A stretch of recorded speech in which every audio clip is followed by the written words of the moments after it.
गहराई से धन्यवाद देना चाहूंगा। 11 बजे से कार्यक्रम शुरू है और ये 6 बजने आ रही है, फिर भी आप डटे हुए, उसके लिए एक बार जोरदार आपके लिए तालियां बजा दी जाए। आज ये जो जुनून है, ये उत्साह है, एक जोश जज्बा है, ये संकेत कर रहा है कि आने वाले समय में हमारे इस क्षेत्र के साथ साथ पूरे देश के अंदर एक शानदार क्रांति लाएंगे। ये संकेत कर रहा है आज का जो जुनून। साथियों, विश्व आदिवासी दिवस, ये जो दिवस है, ये हमारे लिए, इस देश के लिए, पूरे विश्व के लिए और मानव मात्र के लिए एक महत्वपूर्ण दिवस है विश्व आदिवासी दिवस। आज ये विश्व आदिवासी दिवस हमारे पूर्व वक्ताओं ने बता दिया होगा, उसका कब घोषणा हुई, कब से मनाया जा रहा है, इसका उद्देश्य क्या है और कितने समय में 1994 से लगा के आज तक कहां कहां मनाया गया, किसने मनाया गया, कौन रुचि ले रहा है, किस सरकार ने रुचि ली, इस दिवस का उद्देश्य किसने बताया, आप सब भली भांति जानते हो, पूर्व वक्ताओं ने बता दिया होगा। विश्व आदिवासी दिवस हमारी होली है, मान लो दिवाली है, आपका दूसरा कोई त्योहार है, सबसे बड़ा त्योहार विश्व आदिवासी दिवस का दिन है और सबसे बड़ा त्योहार है ये हमारे लिए। साथियों, वो दिन याद आ रहा है मुझे, जब 2015 के अंदर 2016 में हम कलेक्ट्री गए थे, विश्व आदिवासी दिवस मनाना है, हमें कहीं जगह दिया जाए। तात्कालीन प्रशासन, तात्कालीन सरकार ने कहा नहीं मना सकते हो आप। हम लोगों ने इधर उधर हाथ पैर मारे, जगह नहीं दी, सरकारी कहीं परमिशन नहीं दिया और हमने गोकुलपुरा में जाके सोमालाल जी के घर पे, उनकी निजी जमीन पे विश्व आदिवासी दिवस मनाया था शुरुआत में बड़े पैमाने। शुरुआती एंडिंग की अगर बात करें, थोड़े संख्या हुई थी और उस समय कई लोग हंसते थे, कई लोग ताने मारते थे, लेकिन मुझे इस विचारधारा पे गर्व है कि इस विचारधारा ने आज ऐसी क्रांति ला दी है कि हर घर के अंदर छोटा बच्चा से लगा के बड़े बुजुर्ग के अंदर आज जोश जुनून है, एक उत्साह जगा हुआ है इस दिवस को लेके। ये दिवस इसलिए मनाया जा रहा है, यूएनओ ने, विश्व ने मिलकर इसको घोषित किया गया है, क्योंकि इस धरती को बचाना है, मानव जीवन को बचाना है और मानव जीवन को बचाना है तो प्रकृति को बचाना पड़ेगा। और प्रकृति, कुदरत तभी बच सकती है कि आदिवासी समाज बचेगा तो ये कुदरत, प्रकृति बचेगी, जल जंगल जमीन बचेगा। ये विश्व के कई बुद्धिजीवियों को समझ में आया कि पूरे विश्व के अंदर जो ग्लोबल वार्मिंग हो रही है, पेड़ कटाई हो रही है, इधर उधर पहाड़ों को प्रकृति के साथ जो अन्याय हो रहा है, उसका एक ही उपाय है, क्योंकि उनकी रक्षा आज से हजारों सालों से आदिवासी समाज करता आया है। आदिवासी समाज का संरक्षण करेंगे तो प्रकृति का शरण होगा। ये विश्व के बुद्धिजीवी लोगों ने, यूएनओ में बैठने वाले लोगों ने समझा और इसलिए विश्व आदिवासी दिवस की घोषणा। लेकिन बड़े दुख की बात है, उस समय लगाकर आज तक किसी भी सरकार ने विश्व आदिवासी दिवस को अपने विवेक से, उत्साह से नहीं मनाया, किसी भी सरकार ने। लेकिन हमें गर्व है कि हमने यहाँ पर आदिवासी छात्रावास के अंदर आप सभी ने मिलकर एक कारवा खड़ा किया। उस समय तत्कालीन सरकार थी, वसुंधरा गवर्नमेंट की, और उन्होंने मजबूर में ऐच्छिक अवकाश घोषित किया। और 2018 में 84 और सागवाड़ा की जनता आप सबकी मेहरबानी से वो विधायक जीत के गए और वो विधायकों की जीतने की वजह से हमने ढंग से अशोक जी गहलोत से कहा, अगर आदिवासी हितैषी हो, उसके लिए कुछ कर सकते हो तो आदिवासी दिवस का राजकीय अवकाश घोषित किया जाए, मांग रखी और उनको मानना पड़ा। और 2018 में विश्व आदिवासी दिवस की सरकारी अवकाश किया गया 2019 के अंदर। कुछ लोग कहते हैं क्या किया, क्या उपलब्धि, ये बहुत बड़ी उपलब्धि है हमारे लिए, हमारी आइडेंटिटी, हमारे अधिकारों की रक्षा। यूएनओ ने जो विश्व आदिवासी दिवस घोषित किया गया था, उसको राजकीय अवकाश घोषित कराया। पूरे राजस्थान के अंदर कर्मचारियों के माता पिता आज पूछ रहे हैं, आज स्कूल क्यों नहीं गया, आज हॉस्पिटल में क्यों नहीं गया, किसकी छुट्टी है। हर कर्मचारी अपने माँ बाप को जवाब दे रहा है, वो किसी भी समाज का हो, कह रहा है कि आदिवासी दिवस है आज। पूरे राजस्थान के अंदर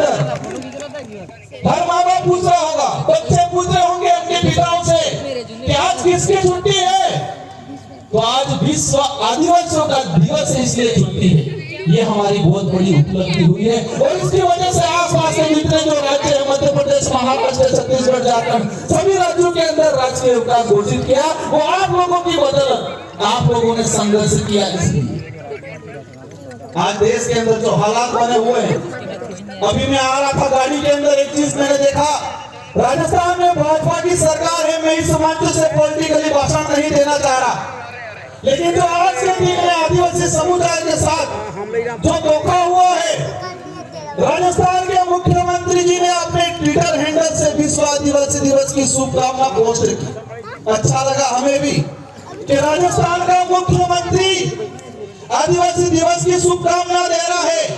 ये कोई मामूली दिवस नहीं है, ये उन्होंने घोषित किया है। लेकिन तकलीफ क्या हुई, किसी के पेट में मरोड़े पड़ने लग गए और आधे घंटे बाद ही राजस्थान के मुख्यमंत्री की पोस्ट डिलीट कर दी। हम जानना चाहते हैं मुख्यमंत्री जी से कि आदिवासी दिवस का आप शुभकामना दे रहे हो, आधे घंटे बाद आपके ट्विटर हैंडल से आपने डिलीट कर दिया, क्या दिक्कत हो गई आपको? ये साबित होता है वर्तमान सरकार का आदिवासी समुदाय को लेकर क्या दूरदृष्टि है, क्या सोच है उन लोगों की। पोस्ट किया, आधे घंटे में डिलीट कर दी मुख्यमंत्री के पोस्ट से। किसका दबाव आया आप पे? आप नहीं चाहते आदिवासियों का भला।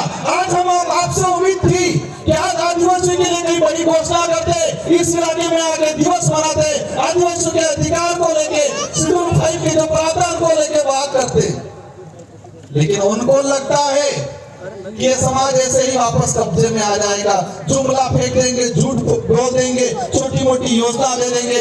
लेकिन ये समाज, इस क्षेत्र की जनता अस्तित्व के लिए, स्वाभिमान के लिए लड़ना सीख गई है और वो लड़ेगी। हमें साबित करना है ये बिरसा मुंडा, टाटिया मामा, राणा पूजा भील, राजा डूंगर मरंडा की धरती है और उनके वंशज है। ये हमें साबित करना है आने वाले समय में हम सबको मिलकर। आज देश के जो हालात बने हुए हैं, देश में विस्थापन हो रहा है, आप सबकी बदौलत मुझे दिल्ली की, देश की सबसे बड़ी सदन में जाने का अवसर मिला। मैंने एक डाटा निकाला, पिछले 5 साल के अंदर कितने आदिवासी विस्थापित हुए अलग अलग प्रोजेक्टों के नाम से। टाइगर प्रोजेक्ट के नाम से पिछले 5 साल में 2.5 लाख आदिवासियों को विस्थापित किया इन सरकारों ने। अन्य सभी परियोजना मिला के पिछले 5 साल के अंदर 4 से 4.5 लाख आदिवासियों को विस्थापित किया गया इस देश के अंदर। आज तक का, आजादी के बाद तक का, अब तक का इतिहास उठा के अगर देखते हैं, इस धरती पे अगर सबसे ज्यादा कोई विस्थापित हुआ है परियोजना के नाम से, तो आदिवासी समुदाय विस्थापित हुआ है। लेकिन इन सरकारों को अब समझाना है कि आदिवासी समुदाय जग चुका है, समझदार हो चुका है, अब आपको मुंह तोड़ जवाब देने वाला है आने वाले समय के अंदर। ये कार्रवाई यही नहीं, पूरे देश में चलने वाला है। साथियों, एक बात और मैंने देखी, हमारा जो इतिहास है आजादी से पहले का, मानगढ़ हत्याकांड देख लो, बिरसा मुंडा का आंदोलन देख लो, देश के कई कोनों में आदिवासी महापुरुषों ने जल जंगल जमीन की, स्वाभिमान की, हक अधिकार की लड़ाई लड़ी, लाखों लोग मारे गए। इस देश के इतिहास में अगर देखते हैं तो सबसे ज्यादा अगर कोई आजादी की लड़ाई, आजादी के बाद की लड़ाई में अगर किसी का मर्डर हुआ है, उनकी हत्या की गई है, तो आदिवासी समुदाय की गई है। आजादी की लड़ाई में सबसे ज्यादा अगर किसी शहीद हुआ है तो आदिवासी समुदाय हुआ है, अन्य समुदाय भी हुए हैं। हम किसी पे कटाक्ष नहीं करना चाहते, लेकिन संख्या की बात करें तो आदिवासी समुदाय की सबसे ज्यादा संख्या है। लेकिन साथियों, इस देश में बच्चों को पाठ्यक्रम पढ़ाया जाता है, 6ठी क्लास हो, 12वीं क्लास हो, एनसीईआरटी की किताब हो, सीबीएसई की, सीबीएसई की हो, या किसी भी गवर्नमेंट, राजस्थान सरकार, देश के अन्य राज्यों का सिलेबस है, देश का जो सिलेबस है, इन सारे सिलेबसों के पाठ्यक्रम में मैंने एक बात देखी, आदिवासियों का इतिहास कहीं नहीं पढ़ाया जाता है। अभी एनसीईआरटी में कई जयंती किए हैं। आदिवासियों का जो बचा बुचा कुछ इतिहास था, उस इतिहास को स्मृत किया गया। हमारे संत सुरमाल महाराज की आंदोलन हो, गोविंद गुरु महाराज का आंदोलन हो, साथियों एक बात याद आ गई। अभी कुछ लोग कह रहे हैं माहौल बिगड़ गया है इस इलाके के अंदर। मैं जो उपद्रवी बचाने करने वाले, किसी को लड़ाई झगड़ा करने वाले, पी के मारपीट करने वाले, पत्थर मारने वालों के पक्ष में कतई नहीं हो और नहीं रहूंगा। और मैंने आज तक रिक्वेस्ट किया पुलिस प्रशासन से ऐसे लोगों पे सख्त कार्रवाई की जाए। लेकिन एक बात बताना चाहूंगा आप लोग को, अभी एक माहौल बनाया जाता है मीडिया के माध्यम से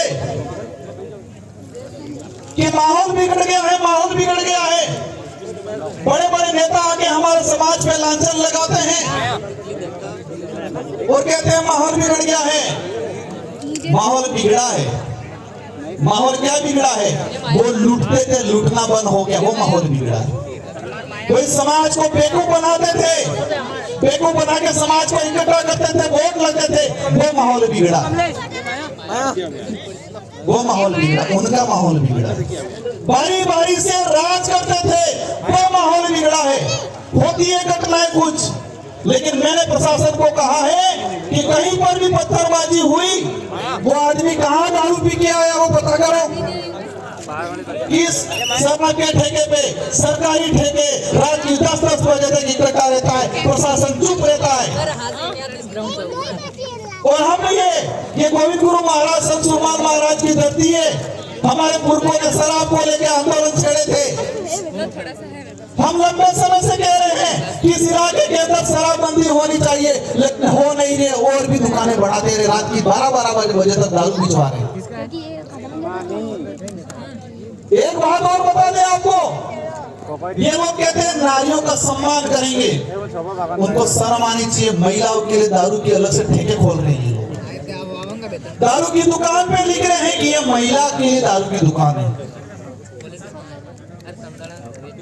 साथियों बातें बहुत सारी हैं, लेकिन हमारा एक ही आंदोलन है। गोविंद गुरु महाराज, संत सुरमाल महाराज का जो आंदोलन था उसको आगे बढ़ा रहे हैं।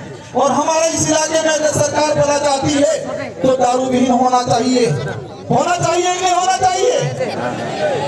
हमारा गरीब आदमी खुद देसी कोई 2 बोतल बना लेता है, वो 2 बोतल बना के अगर पीने का काम करता है या कई 60-70 रुपए में बेच के घर गुजारा चलाता है, वहां कार्रवाई होती है। और वो आदमी, उसका कोई मेहमान आ गया, पूजा पद्धति है, तो उसको सरकारी ठेके पे 800-1000 रुपए में बोतल लानी पड़ती है। जो काम 60 रुपए में हो रहा है, वो काम ये लोग 1000 रुपए में करवा रहे हैं और कह रहे हैं माहौल बिगड़ गया। આપણે કોને પામા આવી ગયું તો 60 રૂપિયા બોતલ ભાઈજાન પીવા વાળો બુजुर्ग आदमी 60 રૂપિયા काम થાય કે થાય। लेकिन ये सरकार, यहाँ का प्रशासन उस गरीब आदमी की बंद कर रहा है, उसको कह रहे हैं कानूनी कार्रवाई की कह रहे हैं। लेकिन वहां रात की 10-10 बजे तक अंग्रेजी शराब बेचने वाला ठेके खुले रह रहे हैं, वहां पर कार्रवाई नहीं कर रहे हैं ये लोग। इसलिए हम सबकी जिम्मेदारी है, जो विशेषकर युवा साथी हैं उनको कहना चाह रहा हूं मैं कि दारू हमें बंद करना चाहिए। इंग्लिश दारू तो बिल्कुल बंद करना चाहिए। इंग्लिश के लिए हाथ खड़े कर दो सब। पैर मन रात जाए गाड़ी क्यों नहीं हो?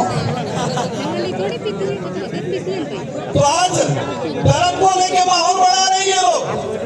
मैं बांसवाड़ा गया था, एक कार्यक्रम में एक आदमी को पोस्टर, दारू पिला के पोस्टर पकड़वाया था। हमारा जो कार्यक्रम था उसके पास में दारू पिला के खड़ा किया था और पोस्टर बनवाया था कि आदिवासी हिंदू है, हम ये हैं वो है। पोस्टर पकड़वा के खड़ा कराया था। मैंने पता करवाया, उसको पिला के भेजा था। 500-1000 रुपये दे थे, पोस्टर पकड़ के खड़ा रहना। हम किसी भी धर्म का विरोध नहीं करते, हर धर्म का सम्मान करते हैं। लेकिन ये बात सही है और सही बात को कहने में हमें कोई एतराज नहीं है कि आदिवासी समुदाय न हिंदू है, न ईसाई है, न सिख है। आदिवासी समुदाय धर्म पूर्वी समुदाय है। ये बात कह रहे हैं हम किसी धर्म को गाली थोड़ी दे रहे हैं। हमारा समाज ऐसा है, 1000 लोगों का परिवार है, गांव है, और एक कोई अन्य समाज का, ब्राह्मण हो, जैन हो, राजपूत हो, उस आदमी का घर होता है। सब मिलके उसकी सुरक्षा करते हैं, कभी परेशान नहीं करते। ये समाज है। ये आज तक हमारे पूर्वजों ने भी नहीं किया, हमने भी नहीं किया। हम भाईचारे के साथ रहना चाहते हैं, लेकिन माहौल क्या बना रहे, क्या माहौल बना रहे। संत सुरमाल महाराज ने इस क्षेत्र में हक अधिकार को लेके, जल जंगल जमीन को लेके, भक्ति को लेके, भेंट वगार के खिलाफ मुगली शासन व्यवस्था, अंग्रेजी शासन व्यवस्था, राजा रजवाड़ों की शासन व्यवस्था के खिलाफ लड़े। लेकिन माहौल क्या बनाया, ये सिर्फ नर्क बसाता था भक्ति। बिलराज कायम करने की गोविंद गुरु महाराज ने कल्पना की थी।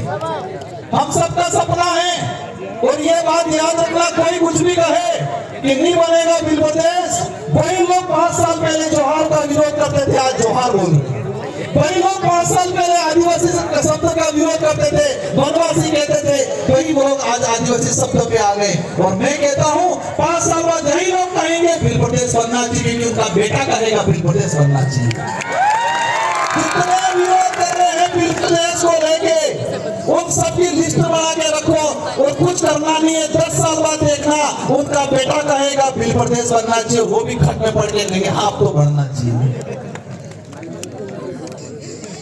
यही बात है। हमारे यहाँ से असम के हमारे मोरान कम्युनिटी, मोरान ट्राइबल के कल्चर के टीम आई हुई है। उनका एक कार्यक्रम होगा, 10 मिनट का कार्यक्रम है, सभी को शांतिपूर्वक सुनना है।